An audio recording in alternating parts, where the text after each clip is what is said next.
Radharani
Jaya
Jai everyone. So as part of the Satyanarayana Puja, as Rishi Aditya explained, there are a collection of stories that we are going to be sharing and reading. That's a mandatory part of the Katha. Mandatory. Beautiful stories, and everyone must listen attentively to them. There's such beautiful meanings in the stories. So I'll be asking different people to read. Don't be shocked if I come to you and ask you to read. Okay? Thank you in advance. Okay, chapter 1. Conversation between Sage Sutta and Rishi Shaunaka. Sri Satyanarayana Katha is from the Skanda Purana, Revakanta. Sage Sutta was the narrator of these stories in the forest of Naimi Sharanya. All the rishis were gathered and led by Rishi Shaunaka. These sages were performing a 1,000-year yajna for the benefit of humanity. Rishi Shaunaka and the others asked Sage Sutta an important question. When a man has a desire, how can he fulfill that ethically sound desire? By worshipping whom? By what prayer or tapas? Please let us know. Sage Sutta was pleased to know that this question was for the benefit of mankind. Sage Sutta mentioned that this question had also been asked by Sage Narada to Sriman Narayana himself. Once, Narada was traveling all over the world and finally came to earth. He found that almost everyone was suffering from misery due to their past karmas and did not know how to free themselves. He saw, out of ignorance, people were increasing their sufferings each day. Being merciful, Narada's heart felt their pain. Immediately he went to Vaikuntha to see the Lord with the intention of finding out how these people could remove their suffering.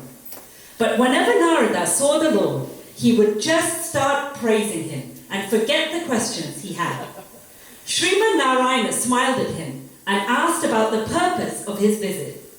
Narada then told him what he saw and requested the Lord to cure the people of their miseries. The Lord was happy with this question and said, yes, there is a certain ritual called Sri Satyanarayana Puja, which is not known to the inhabitants of earth. This is a secret, but since your interest is for the benefit of mankind, I shall narrate to you how to perform the prayer. This prayer can be performed by anyone of all caste, community, and creed, not only the priests. One who performs this prayer shall receive all the benefits and pleasures of this world and will eventually attain the lotus feet of the Lord. Then Narada wanted to know more about the prayer. The Lord further explained, the prayer can be performed at any time of day. Friends and relatives should come together with faith and devotion. The prasad for this worship is known as sabad. It should be prepared while singing and listening to bhajan, praising the Lord. And all those attending the puja should be given food and respect. Thus the performer of the puja will get all of their wishes fulfilled. Here ends chapter 1. Om Shri Satyanarayana Bhagwan Ki Namaha. Shri Satyanarayana Bhagwan Ki Jai. I think we're going to continue with Kirtan now. No? Run more story. Sriman Narayana tells Narada a further story. There was an old Brahmin in the city of Kashi called Satyanarayana. He was a man of virtue, but he was extremely poor and was always begging for his next meal. Since the Lord loves his bhaktas, he came in the guise of a fellow old Brahmin and approached Satyanarayana saying, "Tell me, my friend, what is troubling you?" Satyanarayana replied, "I am a very old and poor man. I shall be grateful if you can tell me how to get rid of this poverty, which does not seem to leave me." The Lord replied, "Why don't you perform the Sri Satyanarayana Puja?" and then told him how to perform the prayer. Satyanarayana could not sleep that night. He kept thinking of the prayer which the Lord had asked him to do. The next morning he had the same thoughts and said to himself, "Whatever I earn today by begging, I shall use it to perform the prayer." Since the Lord liked such thoughts, that day Satyanarayana received plenty of money whilst begging. Happily he went and purchased the necessary items and performed the prayer. Very soon he became rich and had all the things of the world. Shortly after, he began to perform Satyanarayana Puja every month. He enjoyed innumerable pleasures and finally attained the lotus feet of Sriman Narayana. After listening to this story, Rishi Shaunaka and the other rishis wanted to know more about how the Sri Satyanarayana Puja spread in the world and the benefits received by those who hear the stories. Sage Sutta replied, "Once when Satyanarayana was performing the puja, a woodcutter came to his house. The woodcutter saw what was happening and wanted to know about prayer. Satyanarayana said, 'This is Sri Satyanarayana Puja.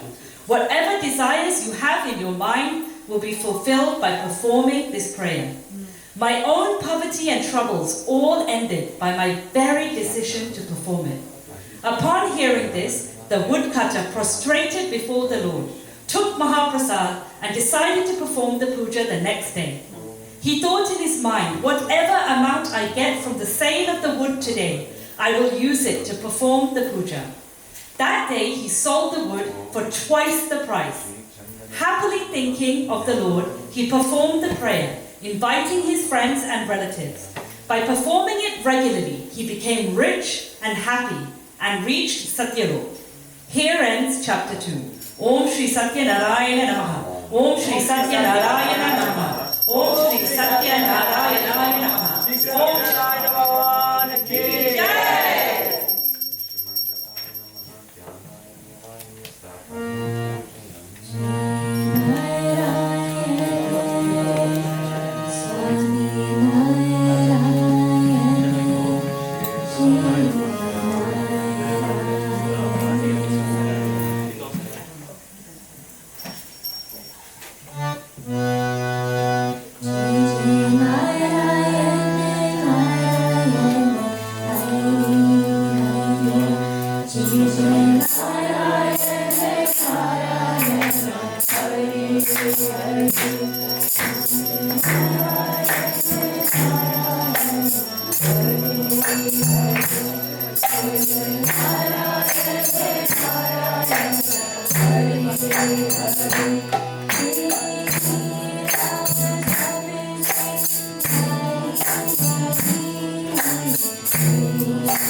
Chapter 3, Story of Merchant Sadhuvani and his family. Sage Sutta continues the story. Once there was a noble king called Ulamaka. He was wedded to truth and had controlled his senses. Every day he would go to the temple, worship the Lord, and distribute alms to the needy. Once he was performing Sri Satyanarayana Puja on the riverbank. At that time, a merchant called Sadhuvani came past in a ship loaded with precious goods. He approached King Ulamaka and wanted to know the details of the puja. The king replied, "My friend, we are doing a prayer called Sri Satyanarayana Puja. It is performed to fulfill whatever desire one has in their heart. By this, we are worshipping Sriman Narayan. Sadhuvani inquired, "Please tell me how to perform this puja, because my wife and I would like to have children." King Okamukha told Sadhuvani the details. He then returned home and told his wife the details. He vowed that they would perform the puja if and only if they had a child. Sometime later, Sadhuvani's wife, Lilavati, became pregnant and had a baby girl called Kalavati. Lilavati reminded her husband about the vow that he made to perform Sri Satyanarayana Puja, but Sadhuvani kept postponing. Later, he said he would perform the puja when his daughter got married. In due time, Sadhuvani found a suitable groom and married his daughter off, but once again forgot to perform Sri Satyanarayana Puja. The Lord now wanted to remind Sadhuvani of his vow. Later, Sadhuvani and his son-in-law were in a city called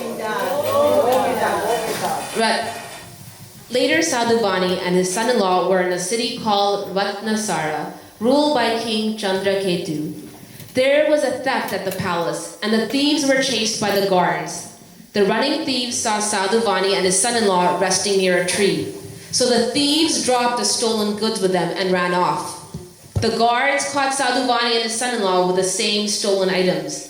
They were then sentenced to prison immediately, without their case being investigated by King Chandraketu. It was at that time that Sadhuvani suddenly realized that this was all on account of him forgetting his promise which he had given to the Supreme Lord. Around the same time, back at Sadhuvani's home, both Lilavati and her daughter Kalavati lost all their belongings due to thefts at home and became beggars. During one such wandering, when they were trying to find some food, Kalavati saw Sri Satyanarayana Puja being performed at one house. She entered the house, heard the Sri Satyanarayana Katha, and returned to tell her mother what had taken place. Lilavati then knew that all their problems were due to forgetting the Sri Satyanarayana Puja. The next day, Lilavati called her relatives and friends and performed the puja, begging for forgiveness. Shortly after the puja, King Chandraketu had a dream that Sadhuvani and his son-in-law were innocent, so he decided to release them. Afterwards, the king conducted an inquiry into what happened, and as compensation for their injustice of sending them to prison, gave Sadhu and his son-in-law lots of wealth. Here ends chapter 3. Om Shri Satyanarayana Swami Namaha. Shri Satyanarayana Swami. Om Shri Satyanarayana Swami Namaha. Shri Satyanarayana Bhagavan Ki Jai. Chapter 4. Story of Merchant Sadhuvani and his family, Part 2. Sage Sutta continues the story. After being released from custody, Sadhuvani and his son-in-law were returning home. They reached the outskirts of their town in their ship. The Lord, in order to test them again, came in the form of an old sannyasi and inquired as to what the load the ship was carrying. Sadhuvani bluffed and said that it contained dry leaves, as he did not want to part with the wealth that he recently received from King Chandraketu. The sannyasi said, "Tathastu, may it be so." So when Sadhuvani returned to the ship, he found that all the wealth that was given from King Chandraketu had in fact transformed into dried leaves. Seeing this, he fainted. When he regained consciousness, he realized that this was the doing of the sannyasi, whom he had previously pushed away in order to protect his wealth. So Sadhuvani sought out the sannyasi and begged for forgiveness. The ever-merciful Lord again forgave Sadhuvani. Later, as Sadhuvani's ship was approaching the town, he sent a messenger in advance to inform his wife Lilavati that they were nearly at home. At that time, Lilavati and her daughter Kalavati were performing Sri Satyanarayana Puja. Upon hearing the news, in their eagerness to see their husbands, Lilavati left the puja early to go to the dock and asked Kalavati to finish the puja for them both. But Kalavati was also eager to see her husband, so she completed the puja in a rush and left home, but crucially neglected to take the Mahaprasad. When Kalavati neared the dock, she could not find the ship, nor her husband or father.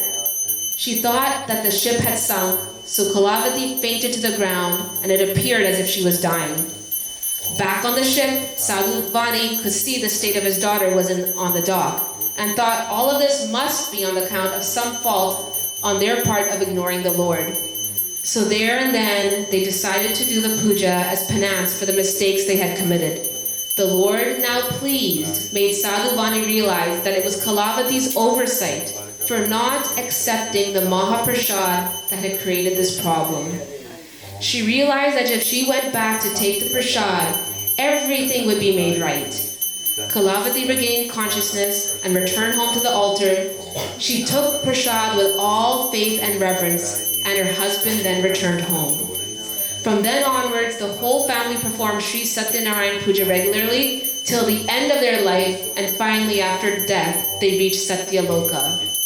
Here ends chapter 4. Om Shri Satyanarayana Swami Namaha. Om Shri Satyanarayana Swami Namaha. Om Shri Satyanarayana Swami Namaha. Shri Satyanarayana Bhagavan Ki Jai.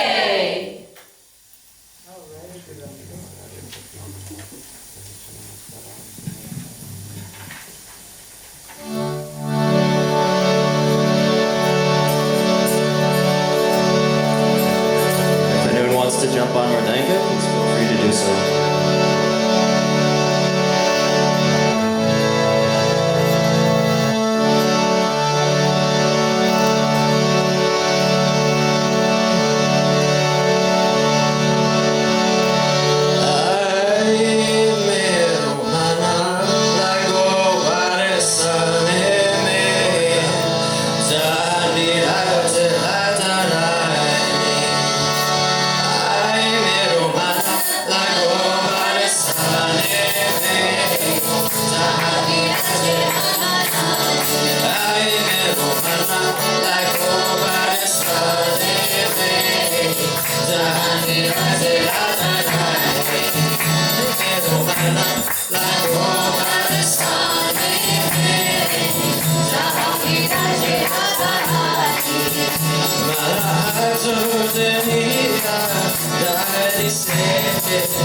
Radharani,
Story of King Aniruddha. In the Utsav Naimisharanya, Satyanarayana continued the story, narrating the greatness of this Sri Satyanarayana Puja to Rishi and the other sages. In the ancient times, there was a king called Aniruddha. Like many, King Aniruddha was a good and righteous person, but once he ignored the prasad of Sri Satyanarayana Puja. Because of this forgetfulness, he suffered dearly. Once the king was returning from hunting wild animals in the forest, he rested under a tree for a while. A few yards away, a small group of cowherd boys had gathered to perform the Sri Satyanarayana Puja. They did not have any belongings with them except the daily bread they were carrying. One of the boys pretended to be the priest and they played the game of performing Sri Satyanarayana Puja. At the end of the puja, they offered the prasad to the king. But out of contempt and pride, the king left the prasad untouched. Soon afterwards, the king lost all his wealth. His 100 children died, and then he realized that this was all on account of his disrespect for the puja of those children. Without any delay, the king went to that very spot where the cowherd boys had performed the puja earlier, gathered them all around him, and once again performed the Sri Satyanarayana Puja with full faith and devotion. To this, the king regained all his wealth, kingdom, and family.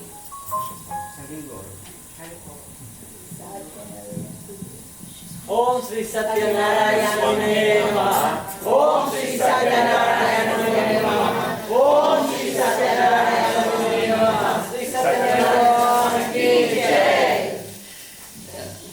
Story of Sudama. The Brahmin Satyanarayana mentioned earlier from chapter 2 later took birth as Sudama. Sudama and Krishna were childhood friends and students together at the ashram of Rishi Sandipani. The moment Sudama saw Sri Krishna, he felt something move within his heart and mind. That long-lost friend who he had given his heart to long ago was in front of him again. When Sri Krishna would play games with him and laugh, Sudama would feel like his whole life could be given in exchange for that one blissful moment with his friend's joy. The moments seemed to go by so slowly, yet Sudama begged for time to stop so that he could just gaze lovingly at that precious face. One day, their Guru Ma sent Sudama and Krishna to the forest to gather firewood. She gave Sudama a handful of chana and told him to share it with Krishna if they felt hungry.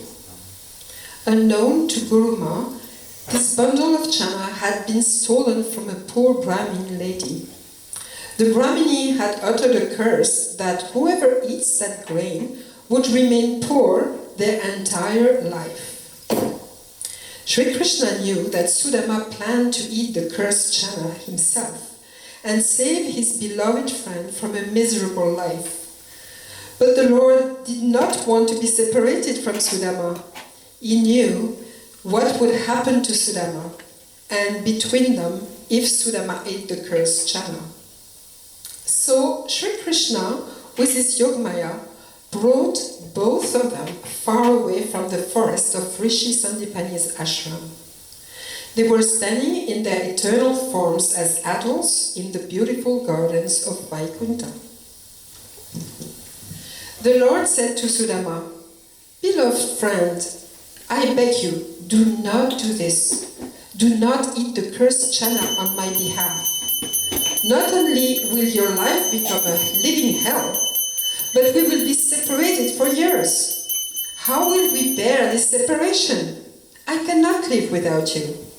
I promise you with my Yogmaya, I will never have a miserable life even if I eat the chana. I will make you forget my glory as Bhagavan, Sri Hari, and we will be able to be close for the rest of our lives." Sudama closed his eyes and felt the blissful prem of Sri Hari fall upon him from all sides. His beloved Bhagavan had accepted him as a friend in this life. What more could a servant ask from his master? Sudama said, "You are my master, the Lord of all creation. It is my duty to serve you. How dare I have the audacity to forget who you are, or for even a moment? Even to be close to you in this life, I cannot commit such a big offense as to forget your endless glory. Your servant begs that he never forgets your truth. I only wish to love you, serve you, and be your slave. This cursed chana for one life is nothing. I am willing to drink the eternal poison hala hala itself to save you from it. We shall never be separated in life or death. My eyes, my heart will be forever on you alone." Back on the earthy plain, in the forest, it grew dark, and Krishna suggested they climb a tree to stay safe from wild animals. The Lord climbed a branch higher than Sudama. In the middle of the night, Krishna called out, "Sudama, I am hungry. Do you have anything to eat?"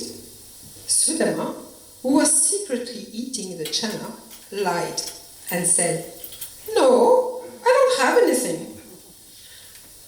Krishna, knowing the truth, smiled, but said nothing.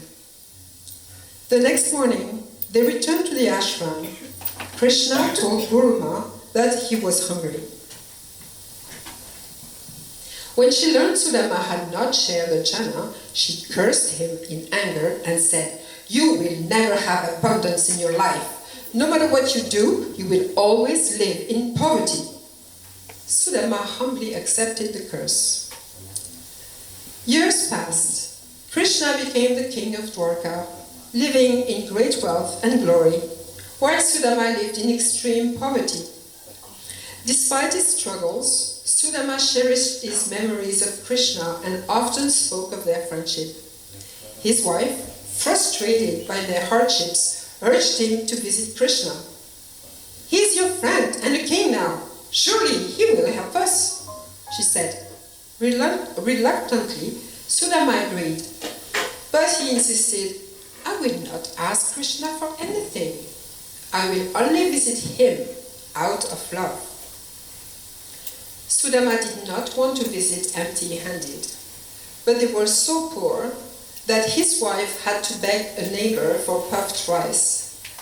She tore off a piece of her sari and bundled it up for Sudama to carry. After days of walking, Sudama reached Dwarka. Awed by the grandeur of the city, he hesitated but eventually approached the palace gates. The guards mocked him, saying, "You, a beggar, claim to be Krishna's friend? Impossible!" Sudama waited in the scorching sun, determined to see the Lord. Finally, a minister noticed him and informed Krishna. When Krishna heard Sudama's name, he immediately ran barefoot to the gate, ignoring his royal attire, and everyone around him. Seeing Sudama, Krishna embraced him tightly, both of them overcome with tears of joy. Krishna led Sudama into the palace and seated him on his throne. At the sight of Sudama's feet, bleeding and torn after the long, hard journey, Lord Krishna wept and lovingly washed them with his own tears. Everyone in the court, including Rukmini, was astonished by the honor Krishna bestowed upon this poor man. Krishna and Sudama spent the night talking, reminiscing about their childhood days. Upon leaving the palace, Sudama, embarrassed by the simplicity of his gift, tried to hide the bundle of puffed rice. But Krishna, knowing everything, took it from him joyfully. He ate one handful, then a second, and was about to eat the third when Rukmini stopped him, saying, "You've given him enough, Lord." With just 2 handfuls, Krishna blessed Sudama with material and spiritual abundance. With the 3rd handful, Lord Krishna would have given himself completely to Sudama. When Sudama returned home, he was astonished to find his old hut replaced by a grand palace. His wife and children, now dressed in fine clothes, ran out to greet him. Sudama realized Krishna had transformed his life out of love, without ever needing to ask for anything. However, Sudama did not want to be caught in the material world. He left the riches that Krishna had given him and his family. Sudama then went and retired to the forest to meditate exclusively on the Lord. Here ends the story of Sudama. Om Shri Satyanarayana. Om Shri Satyanarayana. Shri Satyanarayana ki jai. Story of King Janak and King Dashrath. King Ukamukha from chapter 3 later took birth as King Dashrath, the father of Lord Ram. King Janak was the father of Lord Ram's wife Sita. King Janak was known for his wisdom, devotion, and commitment to Dharma. His kingdom had been experiencing many years of drought, and the situation was getting desperate. He had been praying to Lord Indra for rain to fall upon his kingdom, but Lord Indra was not pleased, and therefore no rain fell upon the land. The drought continued for 7 years, and the kingdom was barren. One day a sage visited his court and introduced King Janak to Satyanarayana Puja. The sage explained that performing a big yajna and then also this puja with sincerity could bless the kingdom with abundance, harmony, and divine grace. Intrigued, King Janak resolved to observe the ritual, inviting his subjects to join him in worship. He consulted with the royal priests to learn the procedures of the Satyanarayana Puja. The puja was simple but deeply profound, involving offerings of fruits, sweets, and sacred prasad made of roasted wheat flour, sugar, and ghee.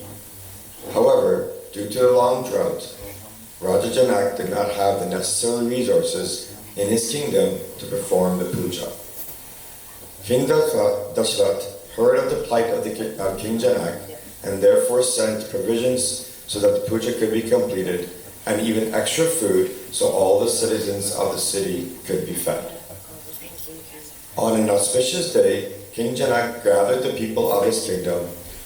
As the priests began the puja, King Janak and his subjects immersed themselves in devotion.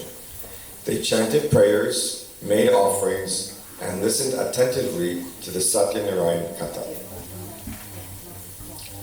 As the story unfolded, describing the lives of devotees who experienced the Lord's grace, King Janak felt a deep connection to the divine. Once the puja was complete, Raja Janak was asked to till the ceremonial land to conclude the rituals. As he started plowing, he noticed something in the ground. Pausing the plowing, he bent down and found a beautifully jeweled chest in the furrow of the ground. Lifting out the chest, he opened it and discovered a beautiful baby girl inside. She is a gift from Gurudevi, he exclaimed, and adopted her as his daughter, naming her Sita. Raja Janak was the greatest and wisest king. He was worthy to have Sita, the universal mother, Mahalakshmi herself, as his daughter. To the amazement and delight of Raja Janak and all the citizens of Mithila, it started to rain. True to the sage's words, prosperity and harmony spread throughout the kingdom. King Janak, known as Rajashri, a king sage, continued to rule with wisdom and devotion, inspiring his subjects to uphold dharma and truth in their lives. Raja Janak was deeply grateful to King Dashrath, and to repay his kindness, offered his precious daughters in marriage to King Dashrath's sons. In this way, the story of King Janak's Satyanarayana Puja stands for faith and devotion. It also served as a reminder that true devotion lies not just in rituals, but in the sincerity of heart and the pursuit of truth. Here ends the story of King Janak and King Dashrath. Om Shri Satyanarayana Swami Namaha. Om Shri Satyanarayana Swami Namaha. Om Shri Satyanarayana Swami Namaha. Shri Satyanarayana Bhagavan Ki Jai. Explain later what.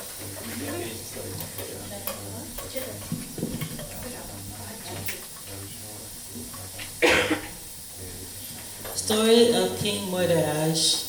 The merchant Sadhuvant from chapters 3 and 4 later took birth as King Murdaraj in the time of Sri Krishna.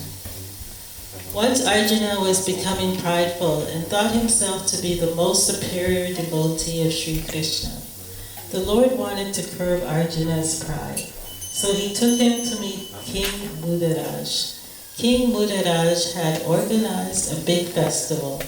Krishna and Arjuna came disguised as sages, accompanied by Yamaraj in the form of a lion. When King Murdaraj requested both sages to have food, Sri Krishna said, "First feed my lion. It is an auspicious time. He eats human meat, and today whoever will become the food of my lion will attain heaven. Do not leave the palace and catch hold of any wanderer or laborer. Today, this lion will only eat the meat of your family."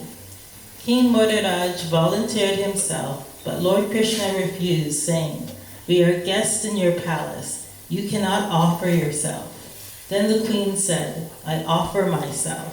Once again, Lord Krishna refused, saying, "No, the lion does not eat mothers. Only their little 4-year-old son, Tamandaraj, was left." Lord Krishna said, "Yes, the lion will happily eat him."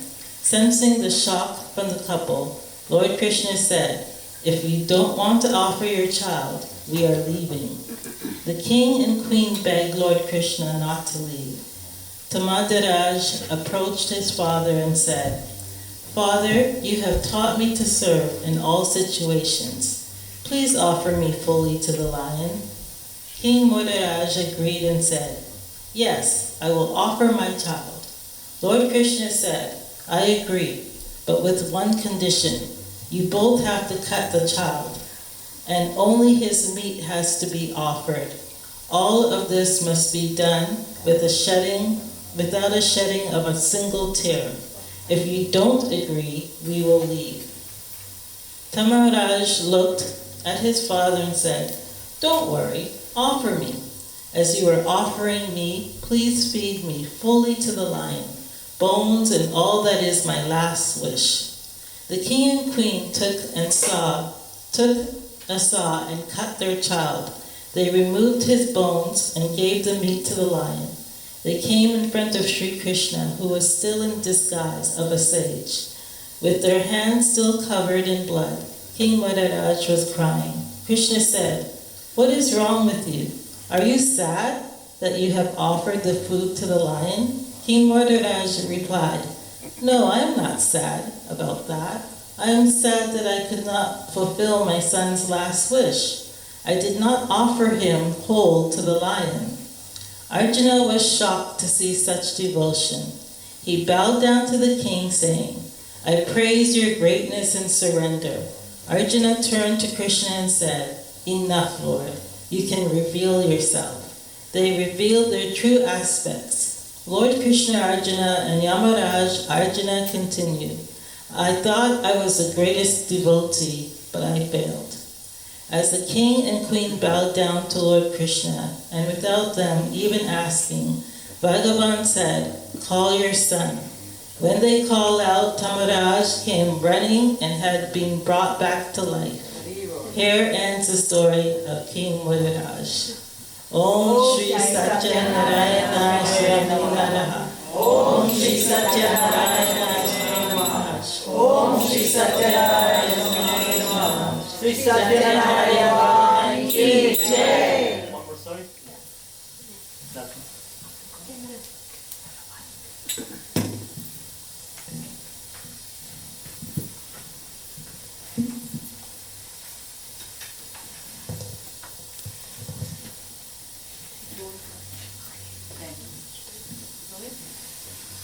Hare Krishna. Story of Kevad. King Aniruddha from chapter 5 later took birth as the boatman called Kevad, whose story is part of the Ramayana. Just like Mirabai and Surdas had great love for Lord Krishna, Kevad had this same great love for Sri Ram. When Sri Ram and Sita were banished from the kingdom, they reached the forest but needed to cross the river Ganga to reach the other side. There was a man who had many boats called Guha. He was the chief and he knew that Sri Ram, Sita and Lakshman had been banished. When Guha saw them coming, he was filled with great joy and happiness. As Guha was looking for a boat to carry them to the other side, he saw Kevad disembarking some people and he called to him, O Kevad, come, take the Lord on your boat and ferry them to the other side. When Kevad saw Sri Ram, he quickly rushed over. He got down from his boat and bowed down to Sri Ram. Kevad was overjoyed. Guha instructed him to prepare his boat for the Lord. That would be my great pleasure and joy. It would be everything for me. But he said, I have one request. Before Ram steps into my boat, I would like to wash his feet. Guha was confused. Why do you want to wash the feet of Lord outside of the boat and not inside of the boat? Normally, when the Lord comes to one's house, worship takes place inside, not outside the house. Kevad refused to change his mind and insisted that he must wash the feet of the Lord outside of the boat. Guha became angry and demanded to know why. Then Kevad started explaining, I have heard a story that once when the dust of Sri Ram's feet touched the stone, it became a woman. Kevad was referring to the Leela of Ahilya. Once Sri Ram was in the forest with sage Vishwamitra. Ahilya was married to Rishi Gautam, but had been cursed to turn into a stone. At the moment Sri Ram's feet touched Ahilya in the form of the stone, she came back to her human form. So Kevad spoke to Lord Rama and said, My Lord, this boat is made of many small pieces of wood. I have only one boat and this is all I have for my work. It's very difficult for me to make ends meet, so if the dust of your lotus feet touches the boat, I cannot be sure what would happen. Maybe all the pieces of wood might turn into women. How could I work? How could I handle all these women? I cannot even handle one. Hare Krishna. Sri Ram was amused by the innocence of Kevad. He was extremely pleased with him and allowed him to wash his feet outside of the boat. The exact way in which Kevad washed Sri Ram's feet is significant and is linked to his previous lives. In the Satyuga, Kevad was a turtle who wanted to touch the feet of Sriman Narayan as he lay down on the ocean. But repeatedly Adishesh and Mahalakshmi would chase or discourage him every time he approached. Time passed and after several incarnations, Kevad took birth in the Treta Yuga when Sri Ram had incarnated. But in each life, since Kevad was a turtle, the longing to touch the feet of the Lord had remained. So when Kevad began to wash Sri Ram's feet, he noticed that every time the Lord put his foot down on the ground, his feet would be covered in sand.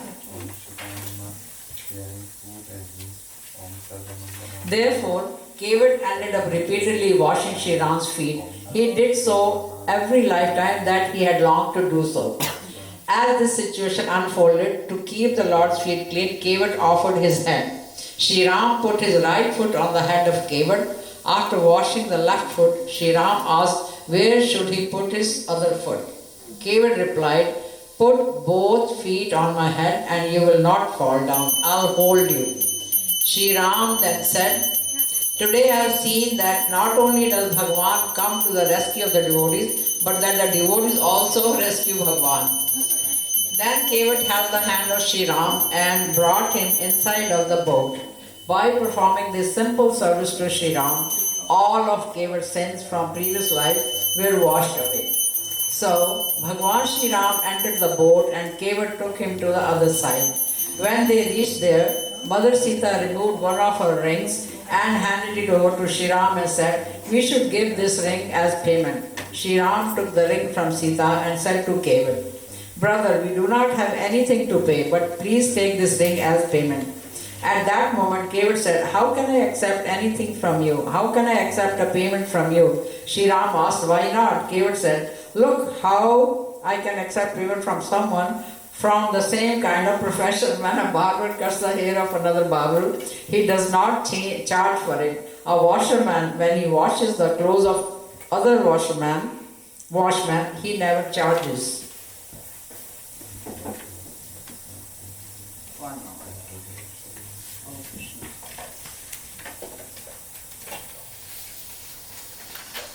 Sri Ram said, "But how can we be the same? You are a boatman and I." Before he could finish what he was saying, Kevat interrupted and said, "Yes, I am a boatman. I ferry people from one side to the other. But you are also a boatman. You ferry people in life through the ocean of sansar. You give them liberation." Hearing this, Sri Ram opened his arms and embraced Kevat and freed him from all of his sins. The Lord said, "From now on you shall always be with me. You are free from the cycle of birth and death." In this simple act of Kevat, who was not particularly educated, he could recognize the Lord himself. He said to Sri Ram that he does not desire mukti or liberation from the cycle of birth and death. Instead, he said, "I want endless devotion to your lotus feet. I want to remember you constantly throughout my life. You can do whatever you want with me after this life. If you want me to reside in your heavenly kingdom, I will happily go there, but I have to be with you." That is the grace of Sri Ram given to Kevat. Here in the story of Kevat, Om Shri Satyanarayana Swami Namaha. Om Shri Satyanarayana Swami Namaha. Om Shri Satyanarayana Swami Namaha. Shri Satyanarayana Bhagwan ki Jai.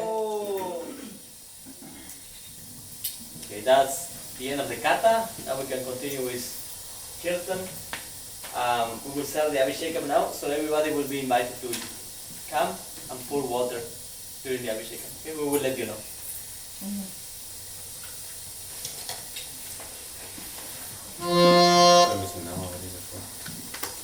Thank